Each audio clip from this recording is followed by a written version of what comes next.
whawhiloa in whatalo whatu le mafuta mai ala tanu. Ni foi vai ngor tato pokalame. Pa malor soi fua, malor le langi mama. Pe lava se tafa le nela langi o ma.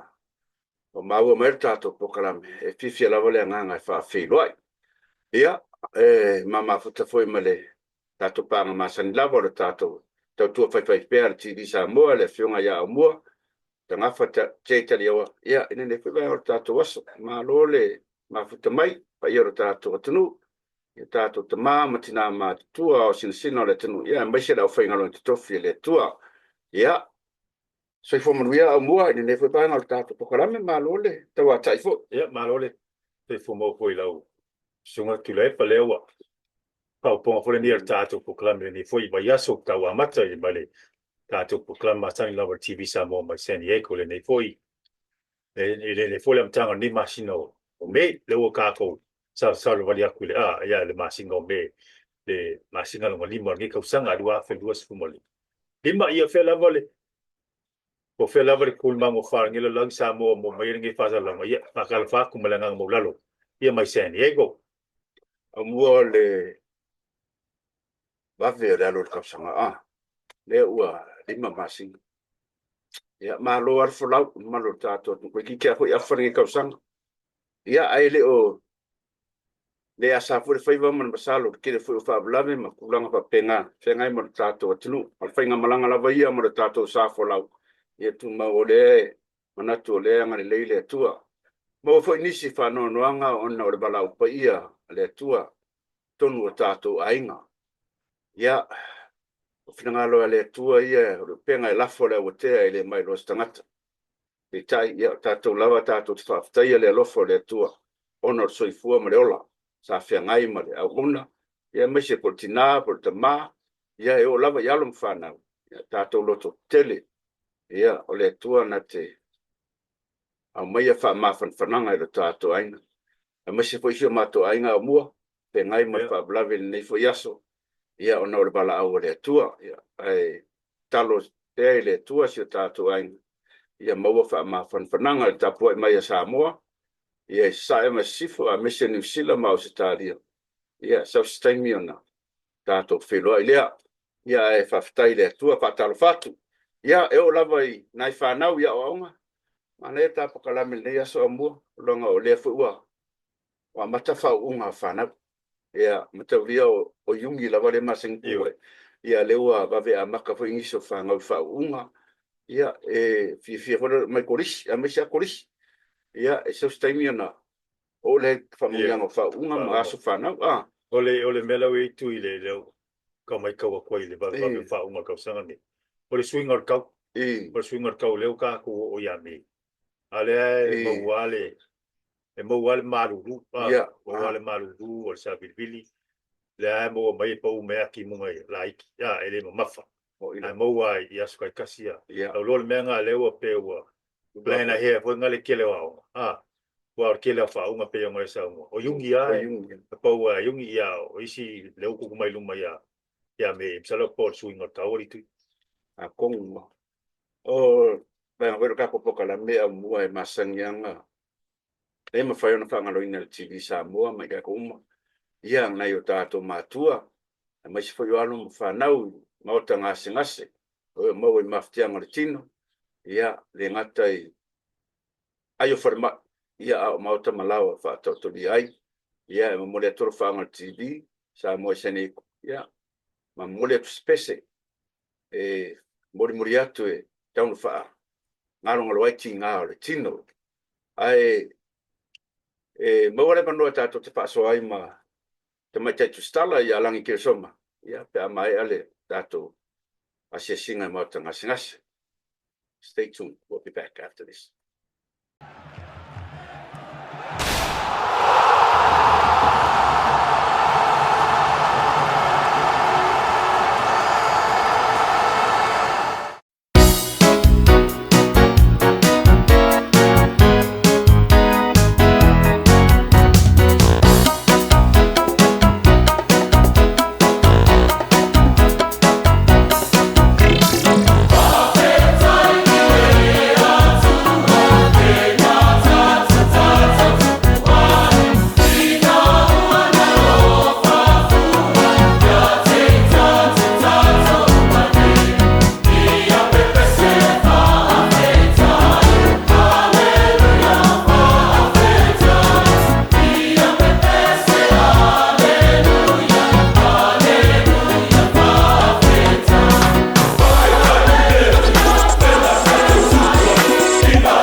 fisia lava whaelo atu na mano tātou tunu, molo sila fia. O leo wa mafuta mai le Prestine o le midi e Samoa. Ia le fionga le tamai te tausala ia langi ke soma. Ia wa lava whaapoponga fo i o tala me tutupo le atunu. Ia wa lava whaafonga Samoa. Ma lole, ma te whaapelo i atu mananga fia langi, ina ne fwe baanga o le tātou pokalame, ngā lolo se fwe maua. Ia, se fumanuia o la sumatula epa. Ia tena ne fwina e te lua pata se malo sua tau ngai au mua. Ma lo se fumanuile ne fwoi aso ia male tātou po kalame. Ia o te whatalo whatu fwoi le pa ia male mamalu le o paiona mo maila tātou whatalu tanu anga le ne fwoi aso. Whaftai, muna to lea wa whaafonga le atunu ma wai whaapai fwoi. Ia ile mamalu la whaafonga le nei aso. Ia langi, ia, se tātou a mata mai fwoi whamsinonga le nei aso. Ia, po rea son naf. Langa o lea saa misiel tātou po kalame la son naf. Ia ono whaalabilave fwoi le maaro fia. Pe ona e sila fia. Ai, tātou a mata mai whaamuna mole i whamsinonga. Ia o te lona o lo mai tau ele se vai ato ele se talo whamasinonga. O matanga luenga mole nei malo o lo. Tanga luenga nei o whamasinonga. Ia ai o nesi o mata upuko i ka penauna fea whamasinonga ele nei wa a tō fuma le asolua. Ia au fia ele mata upule le vau le a fio anga o whenga ia malivi. Whata se male whata sia male whamaya ino mata upuia preliminary. I le mata upule le sunga ia pali ia whikiau. Ai o nisi o mata upolo upupuli doa la tunu. Mai tau fue mai e urua le sa ia le tātou por kalame ia mata upule na tula i mai tale i moa. Lena maliwa i se tene i se furu whata usanga. Ia whata se fue ma se mata upuna se na laso ia se masanga se itulo. Ia o mata upula ne e lua sa whapenau na wala awina e lumu whamasinonga ile vai aso nei. Pei taila, ona ele ima ia tuenga whapena fole tu whatasia o le ofisa o leo fui o morianga mamata o whapena o leo watoi tolo mai mata o pune e lua e au noa ma le tali fo ile te e petalia ia morianga whaasanga ia ila ua nei e se ia te mine tusia na tula ia mata o pune ia arena wala au ma le te mita pika sumfua. O le iti la mata o le vale ia o te lona foi te lo silofia ia tainane foi ia whaafonga na tunu. Le mata apu lava nei le vau la fio anga o whenga. Ia o fiai ma la fio anga o li visa le moa. Ia pata sia foi matua nai. Ia o lela wa mai e atu nesu mata apu le vau a whenga ma le au vaa a whenga matua nai. Ia a o le vai ato nei le na toi a whea whamatinonga. Ia le a pili a la fio anga o le vi. Pasanga le fai uma mata il mai tau mai wa mai el mata upul nei ma o le tali fa matinonga le na tu ni ia fo ia fenga ata ke male vi esa ili ni ala ni yola to ala to wa fo kanu te tulo e o fo ila le e fua atoa ia vaenga e whanoma ele ia pisai ia nune e lua. Na whapenala na whaunoma unono te tono na whamatinonga. Ina wanga ia atua whenga ka ili pine o le tua oi. Ia e o atua le ili pine o le vaenga na le na maa fuai. Ona o ia li ima pai kule o whenga ili matanga wenga o le tiosio maga. Ina ia ta pāse la ato whatosoani. Ile tausa i dia la le o pine la nei. Ina ua maua ia no konga te whoringa mai ua ve ese niti a pine mai i meta i urua i atu e nai. Ina ua maua la pine nei. O inara na amata i roa na fua mai a lima kai pule o whenga ia whanua nei sikai. A eila i sonu i le fi. E taila o lea te te ele vi. Ele au ula na fua i la fua i a whanua nei. O lea te ele vi. O lea no na no mai do kanga o ma pa e no ai ya ona le tua sa o mai la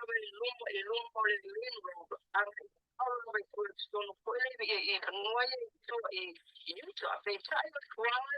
o e ne fo fena ele mata foi na força o mai lumbo le main road au o to ya nga ai to tono inland wa fa ina twaila ma ni ko foi ne o me to ele ngata na o ma ota ma na o nisio ai ngau le vi o lo fa pena o au ma wai ile ba e ngau le o fanua lo pisai o le baenga tonu la le o anga i mai ele pili la ki o anga le bi ana manina fosa no anga maulolo le mo famasinonga o le tele mata o pua mai o na tango fil famasinonga le toru se futa sanga o tonai o le lava e ma loia le bi famasinonga o manei le lava o mai le temine o le lava lo au mai e maulolo fai o nei mai le toru se futa sanga o tonai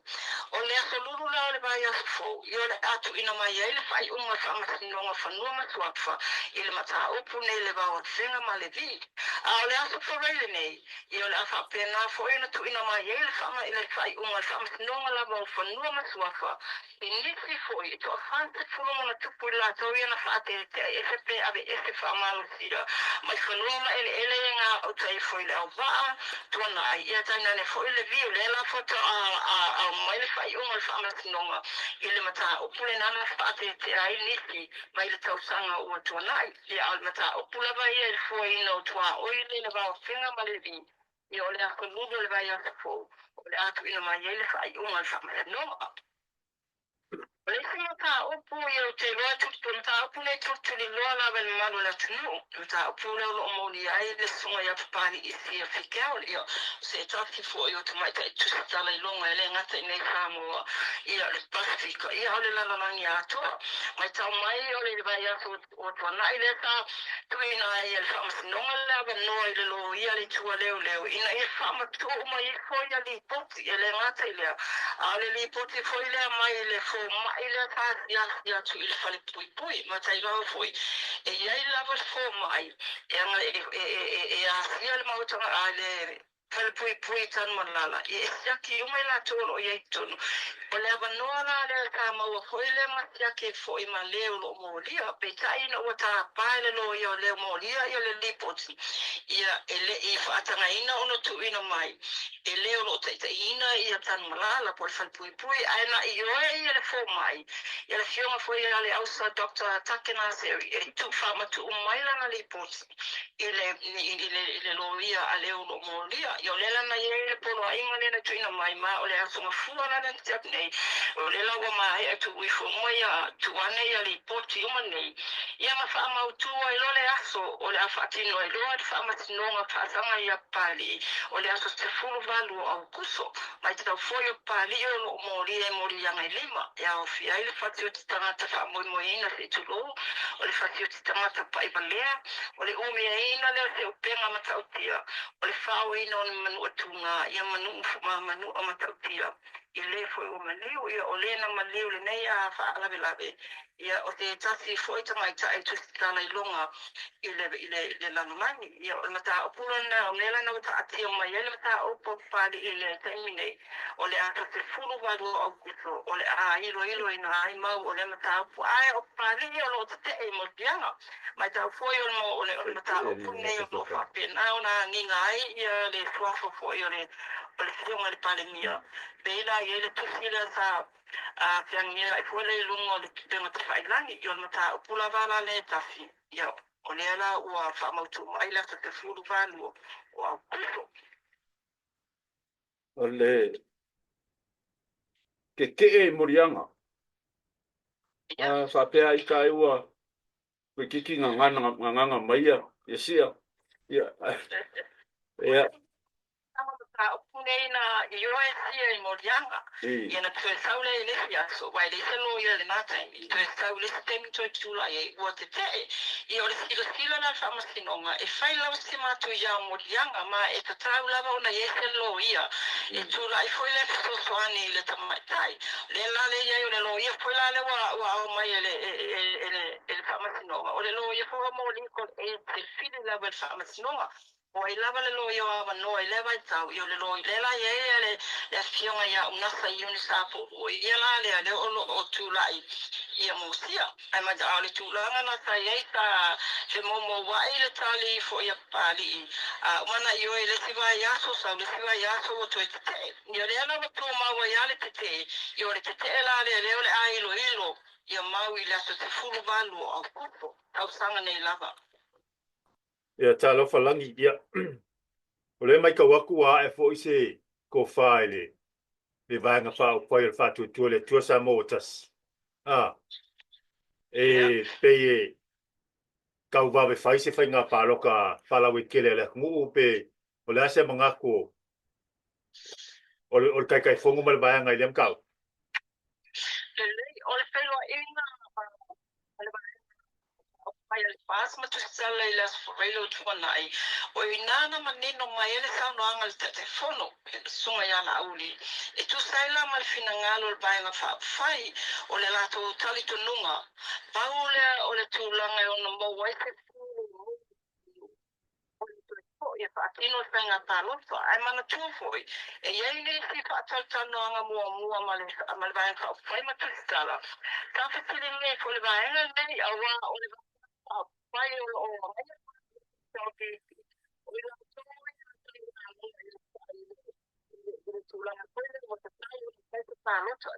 election pe tai ta te ena e vanga fa fa ya fa te ena fo ia fainga ma loro ia nei pe tai la tu langa le wa ia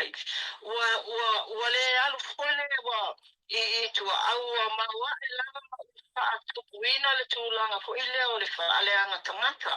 o le telo fa tionga ia mo wala va nga na o le la ya e te to fa va nga fa fai Paula le tūlanga e mo wai se tali file e mo la tunu, o le toi whaio o la tunu, e whaile whainga pālota, na whitilingia le tai whono. O le pe paule ba enga le o tau tiro te le temi nei. O le temi foi le folosia le tala o le tupe al malo. Ta viela al matino fola le e te tau na folosia le tala o le tupe. O inana le tele na tau mate le atunu. E ona tula e mai ai la le ba enga le ona tupu e se pe tupe ona o soina se whainga pālota. Ai o le tali ala aulin tu ina mai no whitilingia le tūlanga nei. E o mai le temi nei la tau tele i ba ai lava i se talo le tupe ele i mau atu ni kopi po vaenga whapena ma e fua koila le lato tali mai i le tūlanga i se whainga pālota wawe mai fo ila le taimi o Martina Fo i lunga o le talo le tupe ai o le tūlanga tonu le o mafuri e malo o tali po tali e la tunu o le taimi nei po fea ya nga i le talo le tupe wa ale pasia talo tupe i o le avanole na e ona fai ese tato fai ngā pālota ai mai te lava makau ia foi o me mātani lava ale talia le talo tupe te vaenga fai se malo ia o mafuri wa ave wa se el fai ngā malo le si tua ia pe tai o temi nei ele o yese no mera fanga malo ele o yese no mera i o ele tu lo anga ia malo ele o atu o fai no mera i lo ba e mo ia lo te fulu ia o mia le no mera fole fai o na se esta o mai fanga malo ele si tu ia ole mea mola le na pole tu langa na ole o tali ia tu e ona tupu pe ona o whainga pālota. Pe a le talia ina le tala tupi, a le mea ilo mātai tu temi nei. O le ale tala le tupi o lo iai, o na mātau lia fwoi le tau sanga uma vai, every 2 years. E le ngato le tala le tupi. A ye fwoi langa le supplementary, fwoi le mātani o le teipori le mātino se tema, peitai. Paula le taimi mua ua le ai ai se supplementary po te talo tupe whaopopo po le malo. I le tausanga le ua tia nei, i inana le e turi matai le atunu le taimi nei. O fea o le a o iai pe ono fai se fai ngā pālota, pe a le talia le talo tupe. Ia ai pe talia foi pe le talia le talo tupe. I olo no winga e whataritari lavala i le matino aperila i le tausanga fau. Aftailangi. O lea e matawatu lea, matawatu le, e umala sotina a elfono, o silfono le tunu. E ngongo fai pela ba nga pa fai eko. La se toi fa manino mai lo afanga lo fasili. a usuru fongo e karia uma ya ba nga i eko. Le kua ngai o le luas fulu mar fulu limba. La fai nga kulanga. Perhaps o leo Faile ala i terminei. No le HRBP ma le fast. A fape wa le faile fono nei la so lu fu fitu. Ele o yese ele o mai lo pole ale tu langa no oi. Ele o mai lo foi po ani mata o fono i la le aso. Ai ele o a fai nei la le ia pe o vai nga fai nei e lua. Wa paune vai nga fai o alo i la lo tu la fono le resta la ina. Pole winga le ono flexibility. ia whaftai lava langi. Ia o lewa awe whamsinonga ele, vai whawhai a fast ele. To ono lea, ia te manatu pere lopo a fest whamsinonga nā me o mangi ngoi leo lea tunu. Ile... La vale terminei. Ele oiai se mau o ele fama se não ale matau. Oh. Ela toia to i ole lava o tala foi nei. Ele oiai se fama o ninga a me o ole matau. Awa ole si me ale tele ole sustu era tele le atu stalo lo fai. Alo mo i me fa pe e mo stilingi ale tala fama se no te o atu se tani fa tanga ya ai mai ole tulanga lana. Ia terminei ele ai se fama o ninga. O ei ni tani whaatanga i le tu auno le na whaamalolo mai i le pāwha. Whaaftailangi, o le fofo atu le tātou, le aso tina, whamanatu le aso tina le aso sa. Ia, e asi tapenanga le atunu, look forward to this, ia le aso tina. Ia po kalame matangi ale manalo, sama tuinu tu whapitotina, le la ta le tae au sale nga pepe. Ia, na whai mai fuila le fuatanga o ia o tōna matiako mai o i rungu le whale kalimalo e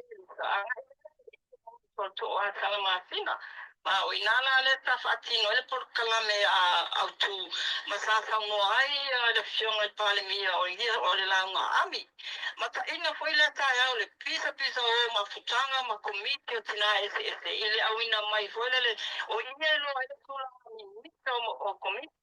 Pa leo la to gan venga foi le tautanga a to ai e tonga mana mai e foi le de sango le tolo le na tau stai o tata inga mai foi ele fa ele pua leo o le pokalame ma tangi lava na le malo e tautanga o malava ia ai le matata mo te ele tu ai foi le telo pokalame fa la tonga ese o e kale ia mai o lava foi tono a o fa tino e foi ala to pokalame a wale fa mana tuino le tina e ma lia wa fune e pe a faile a tina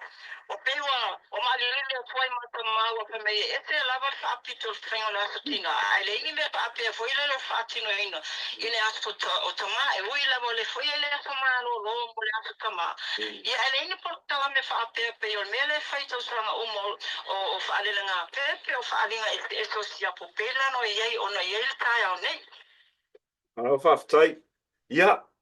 o le wono fo manino le tunu ma ngai yo la fa so mai la ngol fesili fia mala malama le tunu o le wa fa manino ia e se me te fia sa no ye lang e se le ia o le vai o to le lo fa mana tuna ile tātou a Sarotonga, o tōma mātou lau tu stala. Ne la tunu, mā sa whapena o na whanga stolo mātou por karame, fo ile le whalau i loa. I lunga o ala leo, ia ma televise, o le whamanino ina la, o le pitola au ia le tau mateo, le teimine le sasala e sasa mai, e le wasengo tu stala i lunga o penga te whailangi. Ia e whai a tima maforsa, malana e whaonga mai e tōtero i lato. Ia le whamanino ngala ia o te talapupu. E ui lava i le tūlanga le whapeo le Sarotonga o Tusitala. E at tau na mautinoa, ele absolute na Tusitala, e iei lava le laina e vase, foi le ngata i le ado le Sarotonga. I waenga la na ka matou whaataltano i ne lunga tu penga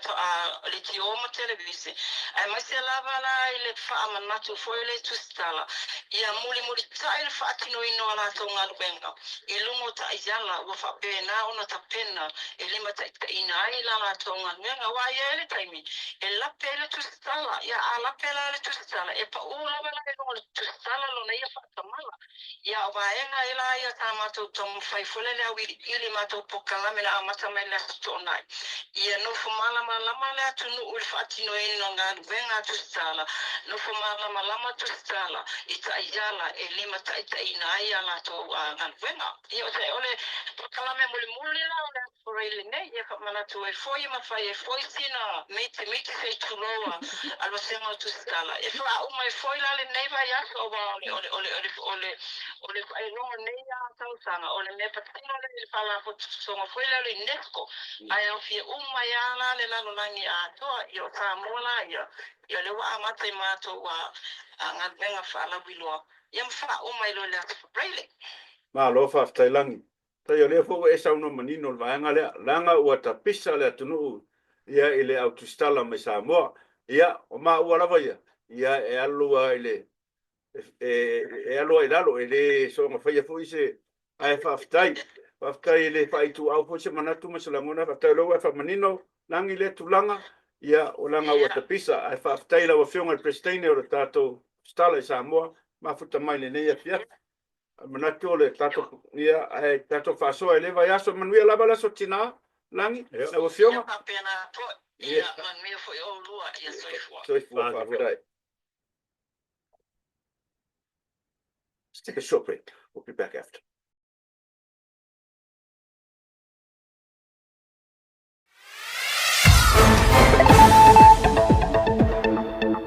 Is cooking.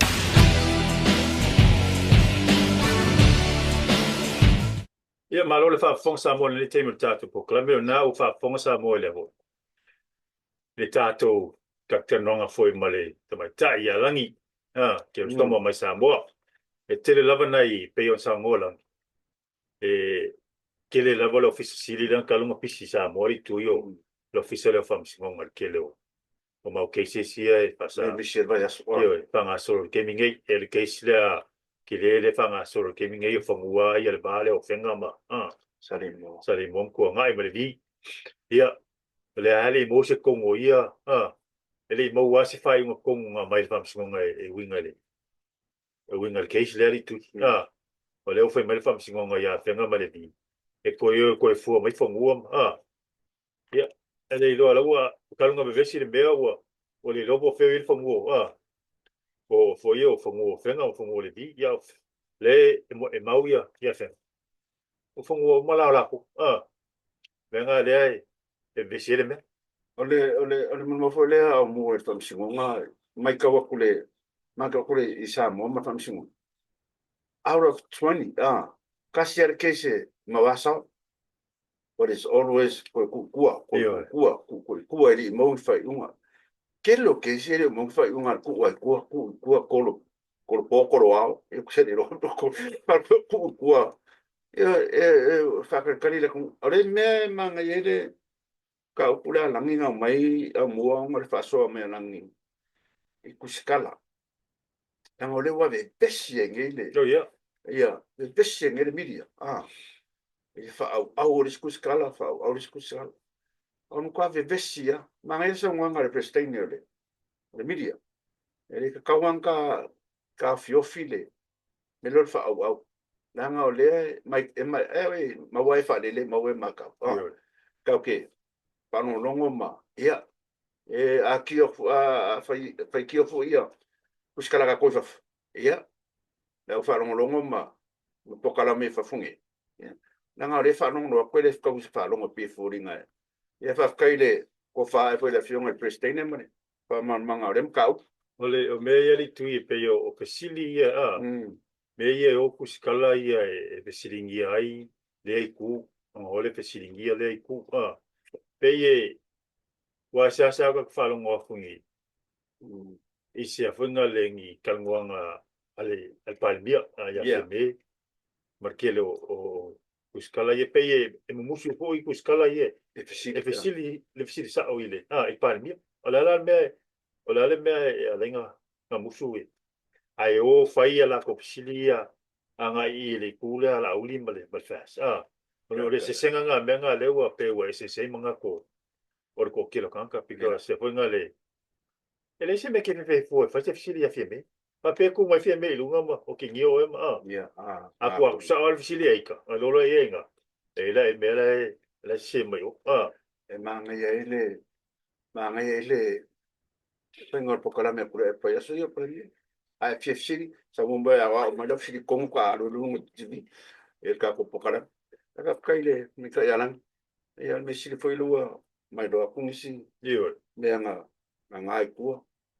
Ali eu faria. Ole keisle ali tu ires keisle ale le mai langi le kurkure sa mo ole keisle pari fikia pari ia le faso kanga ka foi le ia le foi mai ole ole ke ia ole ke pari ole la me ke ole le luinga ke o ia lang fa ele o ia lang fa ele for sure o ia lang faia le o ia nga le fa ele le pa o le o ki mo le io le nga o se o se no fa shokia ia le Dr. Caroline Capit ale ma kwa ia la foi la ko fa ka o case le lo que me umai le tu algo ya me deve ka ka ile me foi le wa le we for ma ia special io mo nga sen ia Dr. na sen e ka ke ne ka kala ka ka mo ai ka ko no ia lo po pero ka manga fala a ko di ki wan ma fo o si ia wa e ke mi sa we for me ia I'm guilty ia e ke mi sa we o le guilty ia niao karango e fa so e fa kaile malo ka ko fa tonga mai pesi malo longa ia ni melele ka ku pesele ale tima mori manga o mai ele le sunga ia fa malanga ia mori elo fa ngai ne tatu matua o man kare pes ia le kwa sa mori ma ia le mori ba nga mori pesa mori manga o le sunga ia fa malanga ia ole pesel tima o le bala o fa pesel tu sia le sunga ia fa fo o lalo ia tami fo io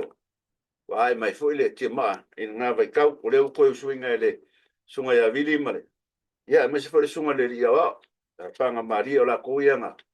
panga maria fa fo ma fale ia pe o la kuinga o sur pese ale ko sur menga i kam kwai o kima ia modelo fanga o le tato TV Samoa ia ai me se le uso fa malanga ia le nga mo manga mo pese uso o pese le moe pe no mo ma ia no ia foi fo fanga ia me se fa malo tato tunu be back after this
Ia malo lava le on sa mo e le foi taimi lo stato proclame lo tau anga so solo pipea ni se proclame o fai mo le tato TV Samoa mai seni e ko le ne foi vai aso o le ua mai ai ali tu ia ni si foi o faunga a kurisia i kongi seni e ko po California le mo mai e foi ni si faunga ni si foi alo fanaua Samoa so tato tu no Samoa nei i California le ia le tamaita i vai aso nge le fa o tamaita i Janet Janet Tunoa bawalonga doctor sa ole fai longa fa format ile mercado business administration ole l'arcolisi li tu ile e mo le Texas university ole university ale lok wa le fa o mai kai Janet Tunoa ilonga ila fo le longa doctor business administration dia malo lava ka widi malo le opsai ke le ka sanga sa o ingai fo ia lo so fua o ngali chen ari tu le fo iwa pai winga mal mongia o mi kanga nga ma ku i nge vai kai me ka so fuanga California Baptist University pa my doctor of business like you said and Janet Tolima Tunoa okay o le whaftaita ua au mua I me whapea ranga I le whaingo fi ia le soifua o ingai ia umare high school o le korisi and so o le whingau ma le kakalo le kuanga ia whaunga le o le ai maisia fo I o le kapua inga matua kapua inga matua le ia so uma e tapo ia whaiva nai whana o Janet fo kongo le malo okay kongo le kokua mo le malo Amerika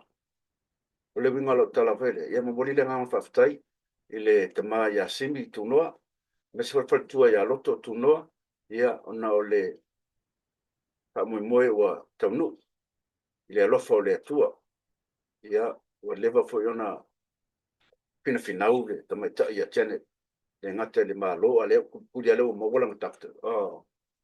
praise God ele se mai me le doctor I tu ele se mai failo e faisinga maulunga fo kulanga le mo Janet congratulations yes congratulations well done but there's another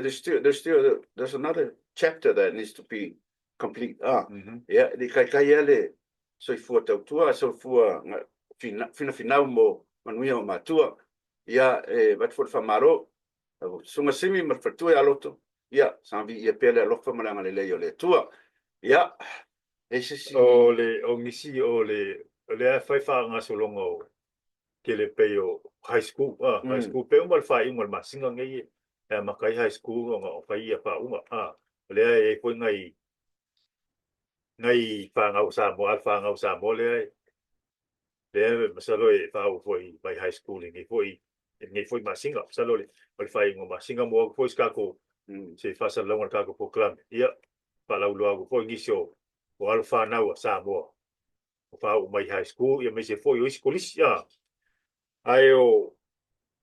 tato aso fa na lo mo tato TV Samoa se ne ko le foi vai asori tu o le asfa nga o le fionga ia lupe makasila lupe makasila lula la fonga por ko inga foi le ngo foi Wellington ia Wellington ngi sila se o so mo ia le lalo Wellington le la mua o ngi sila wa te roa ka unga le fionga ia lupe makasila o fia ka usanga o pixel lima tau sama pixel lima ai se va pena pixel lima ka usanga le fionga ia lupe makasila ia ro so fu uso ia le ko fa mangianga ia mau pelo malos ia wale wala winga le ngakai petua man no fa ia are kala si fo unga due ia ese ska kwasa o las fanga o le mai ka ia Cristo le lua Cristo le lua i ngai San Diego. O Cristo salo ua o le tolu pe tolu fata sanga. O Cristo le vei salo pe pasingo le kofa ia le lua ke ngeki ia whiwa le lua ia ma tausi ia le faua le lua o ngai ia kako ngai San Diego. Ia o le kalomasangi la bar kako TV Samoa sene ia mangu ia kele o ko wasfanga wa ia le kuale nisi asu se kele wa fo ia yukim fai valo filimo o penga ia fatat penga fo inisio o le moar kako TV o ko wasfua wa asu fanga o fo le ngiva yaso Mole sila fia fo le tato atunu. Tato pokalame po ngai ala ngai ele live. The reason why ba ka ko pokalame ale ka koi pese ako ko ma video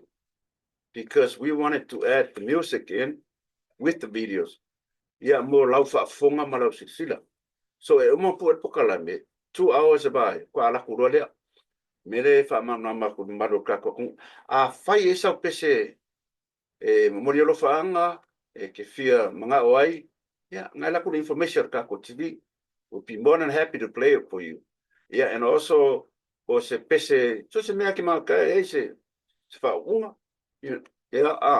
anniversary, me fa penga. Yeah, po se video lo ngu,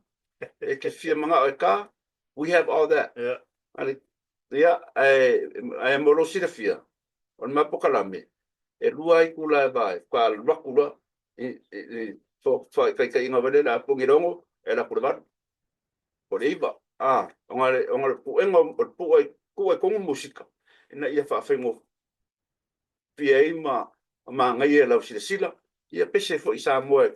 wala fa fonga ai pese la ka mo le ro fa ngai ai mo sia ka mai ka iro Janet yeah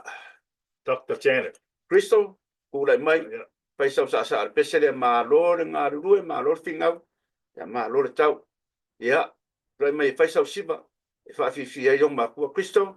Janet, ia pesengi mo ko umala. Pe wale fionga ia lupi maksila. Ia, le wale fionga, ai ule le fionga ia lupi maksila. Ia, langa ia kai me, ai ule kamari. Ia, this song is for you all. Happy birthday. Happy birthday. And congratulations to Janet. We'll be back after this.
tasi oe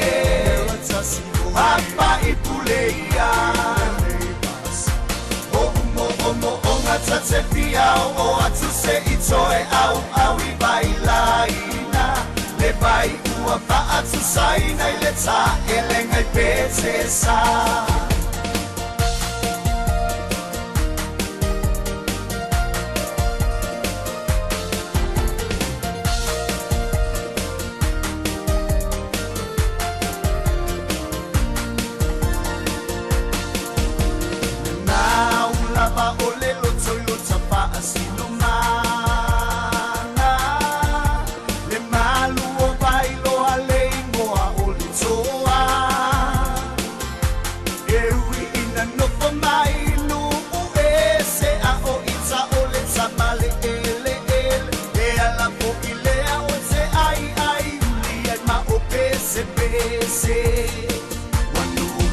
Tasi oe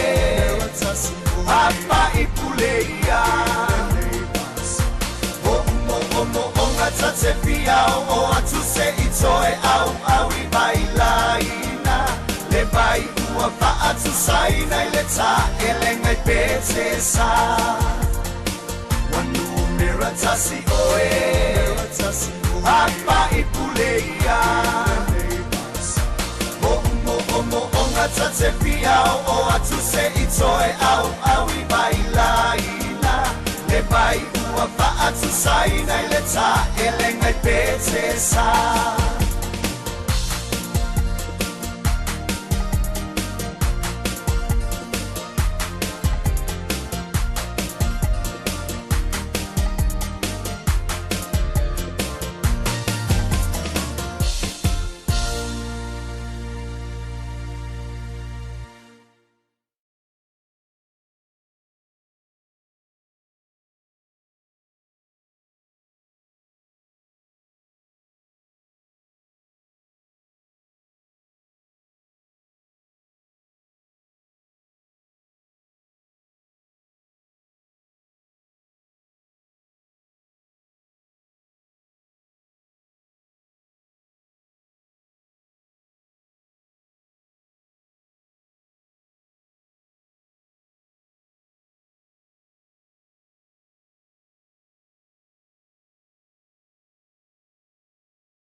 Ya, famalo lava na sai. Malo tato tnu. Lewa, lam fai for tato pokarame. Ya, tala ho iseneko ya, masangina na tautu ya ila fionga ya mua ya meso talonga ma. Niso me tu iseneko. Ni me fo le kupu seneko kala kalonga le o kalonga ia le. Ole ola fo le baya so le fai le au ka fo le sa seneko. Ole baya fo le fo ye fai I askentiro le silapo. Le silako kalonga ole fanga solo pea le NPA playoff gaming ole o sa ho le baseball la baseball San Diego Padres gaming lo le pero la ko le weekend le kia ngeli tu aso to na I mala sa le sa fa ka mo ili 7 aside for ia ba malo le lenga mo ole mo ka ko masa mo sa wa o le sala nga o ye la sa ya o ka longa ile ko mo ole mo ma sa mo sa ko mo wa se mo ko qualify e lungo le o le top se furu lua top 10 por top furu lua la lang ya ele ese ele fa mo inga le ka fa ngal manuali tu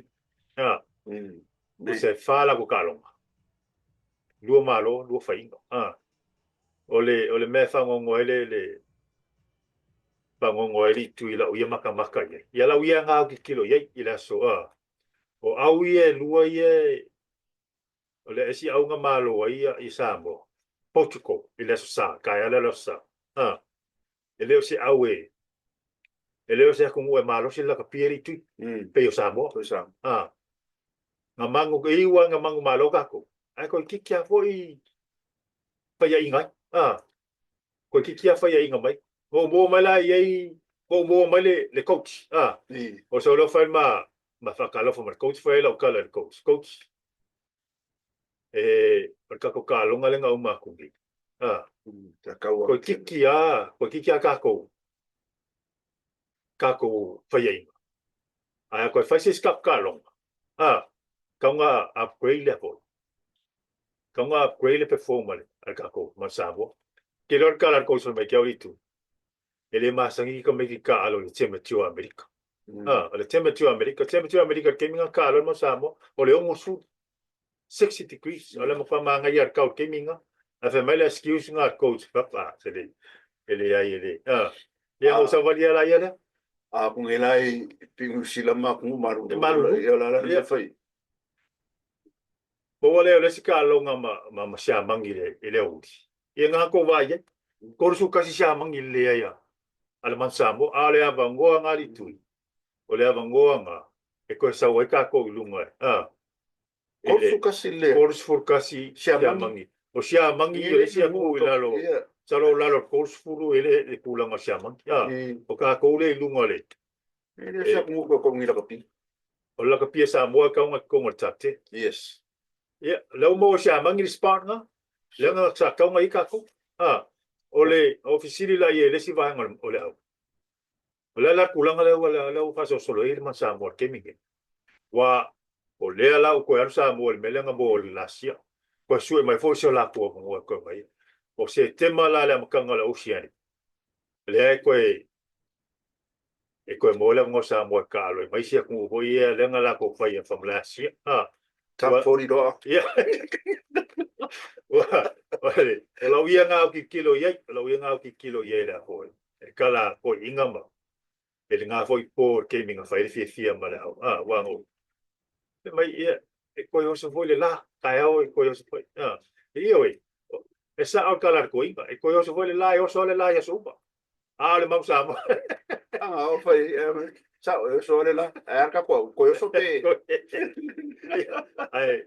masalo la leo ko foi ya ku ka ko sa ngi mai mo ele ya foi ko se ko luanga ka mai ki sa wai ya le au sa ye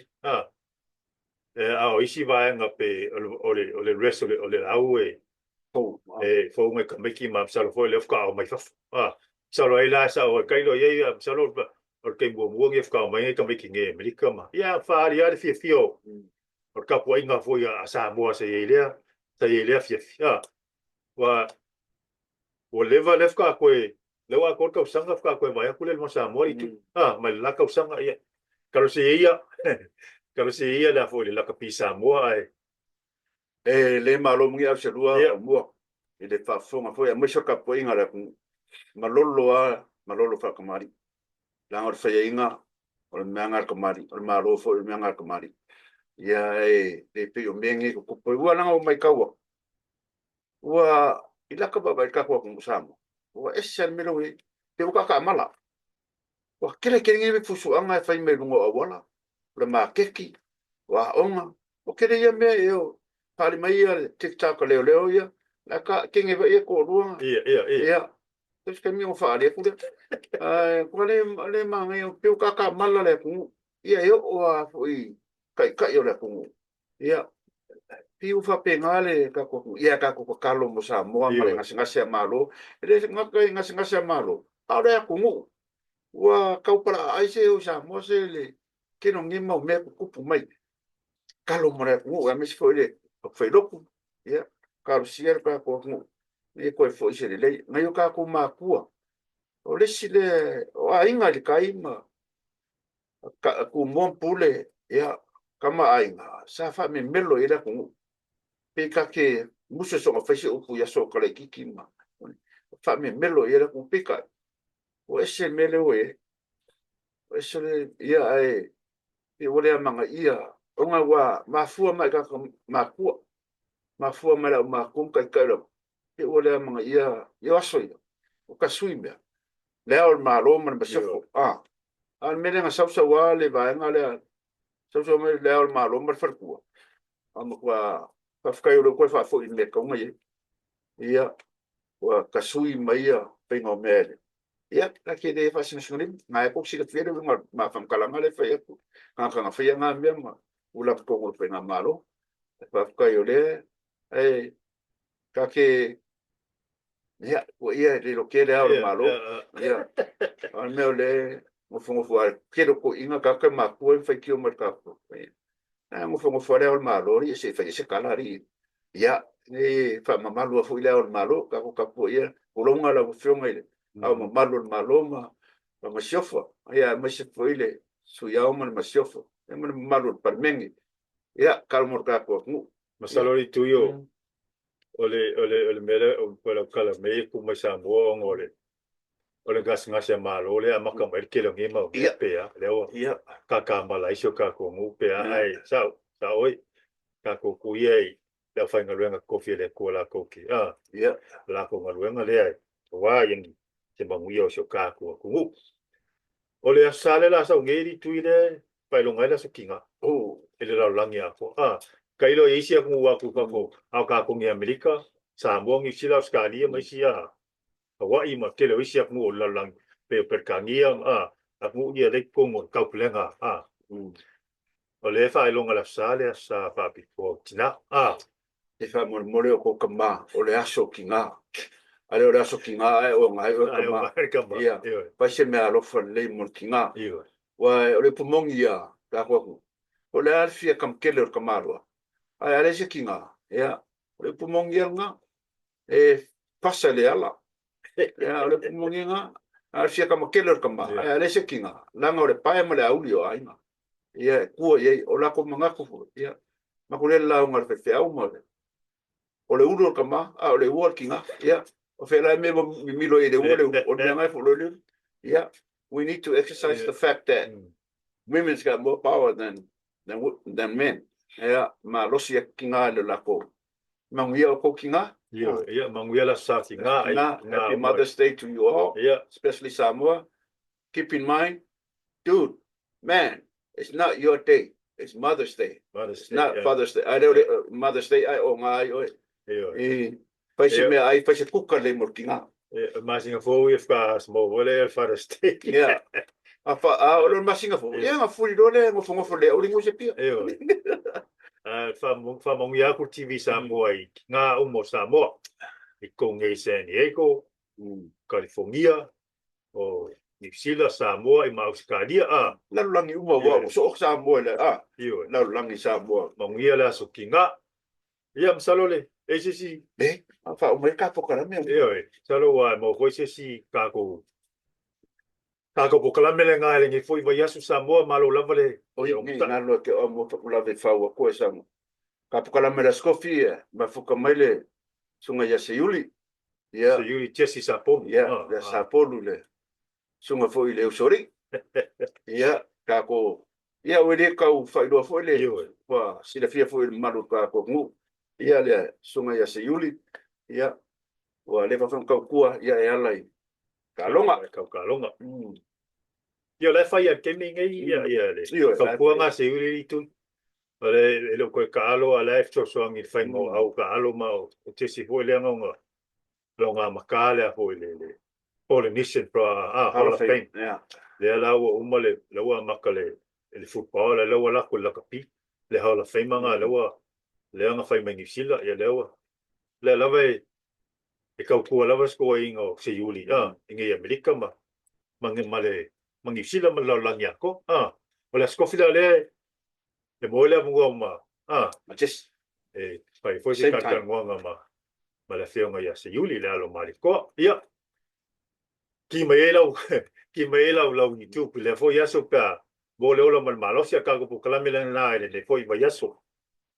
ai foi se ole TV Samoa ia ko fa foi mai atu le pa ma mo wa poko lava le kaukai ia se nga le amba ia mo foi se ka ko felo inga ma Samoa mai langi ke so mai le foi vai aso pa ulia ai e foi ngi sin diu se fai nga ko mo wai se ne ko nei e wa foi lau le long pui foi o Samoa ngi San Diego mai se foi io California ia Samoa ai ka ko proclame na o le au nanga masani la vale